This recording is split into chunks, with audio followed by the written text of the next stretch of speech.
Selamat datang di Project X. Ini adalah video pertama saya di channel ini.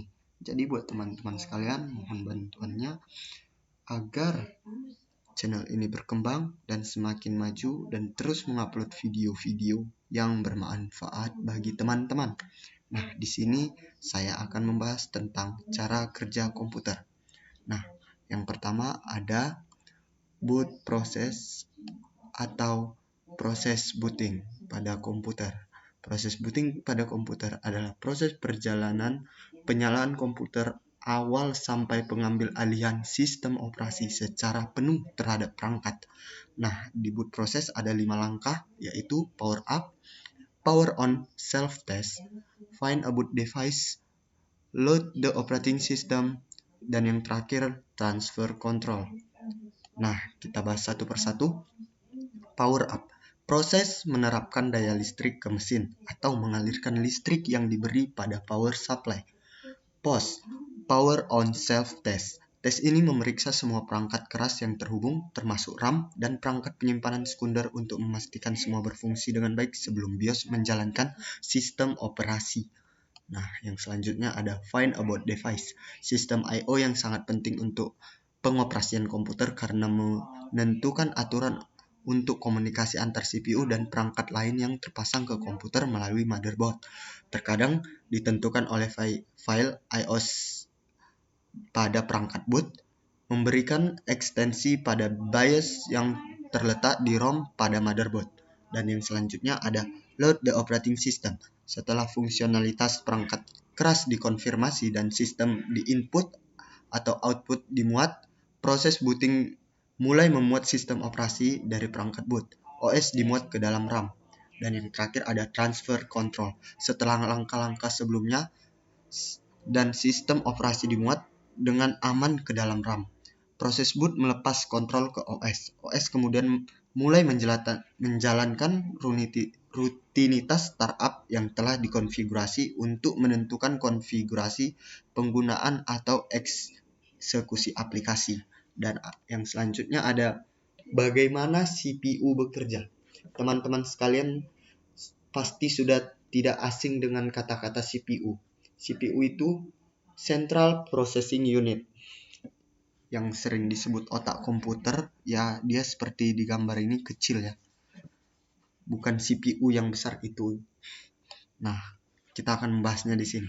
CPU merupakan singkatan dari Central Processing Unit, adalah perangkat keras komputer atau hardware yang mana mempunyai tugas untuk melaksanakan perintah dan mengolah data dari perangkat lunak. CPU ini juga sering dikatakan sebagai otaknya komputer. Nah, di dalam CPU terdapat 3 komponen, yaitu control unit, ALU, dan register. Nah, di sini saya akan membahasnya satu persatu. Control unit sebagai pusat pengendalian komputer, yaitu mengambil data dan instruksi dari memori untuk diproses. ALU atau Arithmetic and Logical Unit untuk melakukan proses perhitungan aritmatika dan logika sesuai dengan instruksi program.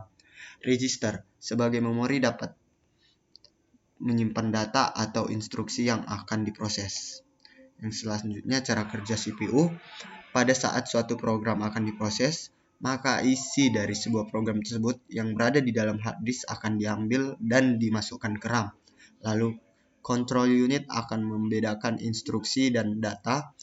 Instruksi ditempatkan ke program-program penyimpanan, sedangkan data ditempatkan di working storage. Selanjutnya, instruksi dan data itu diambil oleh control unit untuk disimpan ke register.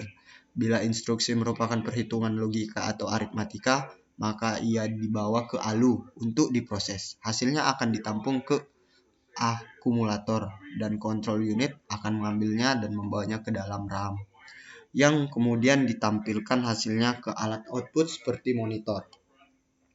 Nah, selanjutnya bagaimana perangkat lunak bekerja. Jenis perangkat lunak atau sistem operasi ada 3, yaitu mengolah sumber daya perangkat keras komputer, menyediakan komponen antarmuka pengguna, menyediakan platform bagi pengembang perangkat lunak untuk menulis aplikasi. Perangkat lunak aplikasi adalah kategori program yang melakukan sesuatu yang bermanfaat bagi pengguna, misalnya program aplikasi adalah perangkat untuk yang dirancang khusus kebutuhan tertentu, misalnya program pengolah kata, mengolah lembar kerja, program presentasi, desain grafis, dan banyak lagi. Utility software mencakup perangkat lunak yang mungkin menggunakan modifikasi komputer dengan beberapa cara. Perangkat lunak antivirus, screen saver, dan perangkat lunak cadangan. Jenis paket perangkat lunak ini melengkapi fungsionalitas OS atau membuat berinteraksi dengan OS lebih sederhana. Ketika pengembangan merilis pembaruan untuk sistem operasi, banyak fungsi program utilitas menjadi terintegrasi langsung ke dalam OS. Contoh utility, antivirus, software backup, software recover, software unisettler. Yang selanjutnya ada media penyimpanan. Macam-macam media penyimpanan data. Ada magnetic disk, disket, hard disk, flash disk, memory card, zip drive. Nah, kelebihannya ada kapasitas penyimpanan lebih besar dari media penyimpanan lainnya, bahkan sudah mencapai petabyte dan kecepatan akses datanya tinggi. Kekurangannya, harganya lebih mahal jika dibandingkan dengan media penyimpanan lainnya. Optical disk, CD, compact disk, CD-RW, CD-ROM, DVD, WOM, atau Wide Ones Read Many. Nah, di sini ada kelebihannya, beratnya lebih ringan dari beberapa media penyimpanan magnetic disk. Kekurangannya, kapasitas memorinya lebih kecil dan magnetic disknya jika tergores, maka risikonya akan hilang atau tidak terbaca. Cold storage, kelebihannya tidak memerlukan perangkat untuk menyimpan data. Kekurangannya, sering terjadi kesalahan pada server dengan risiko data akan hilang dan juga dikenakan akses koneksi data. Nah, di sini ada I/O device, input atau output. Nah, input device atau unit masukan, ya teman-teman pasti sudah biasa dengan ini. Keyboard, mouse, touchpad, mikrofon, scanner, kamera, gamepad. Output device-nya atau unit keluarannya ada monitor, printer, project, speaker. Nah, di sini game dan multimedia. Teman-teman pasti tidak tahu gimana cara bekerja game sebenarnya. Di sini saya akan membahasnya. Bagaimana game bekerja? Mesin permainan meletakkan kerangka perangkat lunak untuk membuat game video. Game menyediakan virtual mulai dari animasi hingga kecerdasan buatan. Mesin permainan bertanggung jawab untuk merender gambar, deteksi tabrakan, manajemen memori, dan banyak lagi opsi lainnya. Di dalam game engine terdapat 5 komponen lainnya, yaitu sebagai berikut. Program game utama yang berisi logika game.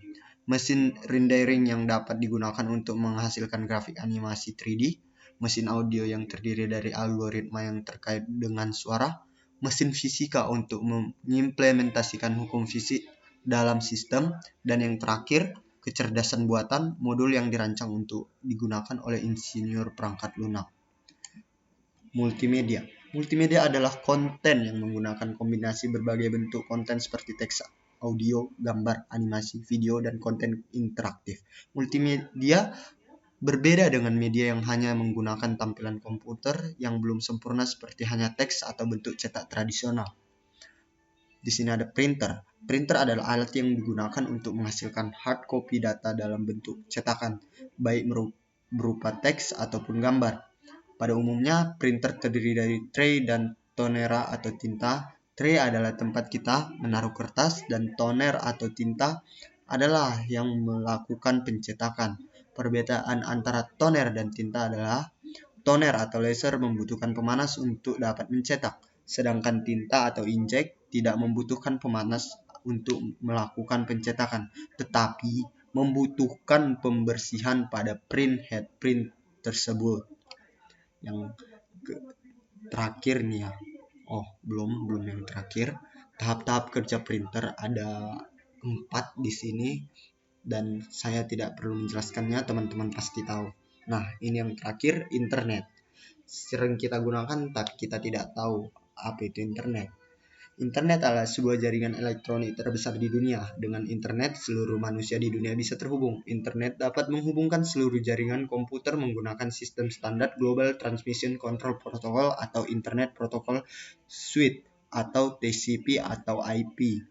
Cara kerja internet adalah dengan memanfaatkan alamat IP yang menjadi penghubung antar server-server di seluruh dunia. Internet bekerja sangat cepat karena didukung oleh satelit yang memancarkan gelombang internet ke seluruh dunia. Setiap server yang ada di dunia ditandai oleh alamat IP yang berbeda-beda. Alamat IP server inilah yang menjadi penggerak dan penghubung antar pengguna internet. Nah, teman-teman, ini hasil presentasi dari video saya. Kalau ada yang kurang, mohon maaf karena saya juga masih belajar. Sekian dan terima kasih. Jangan lupa klik subscribe, like, and comment-nya. Sekian dan terima kasih.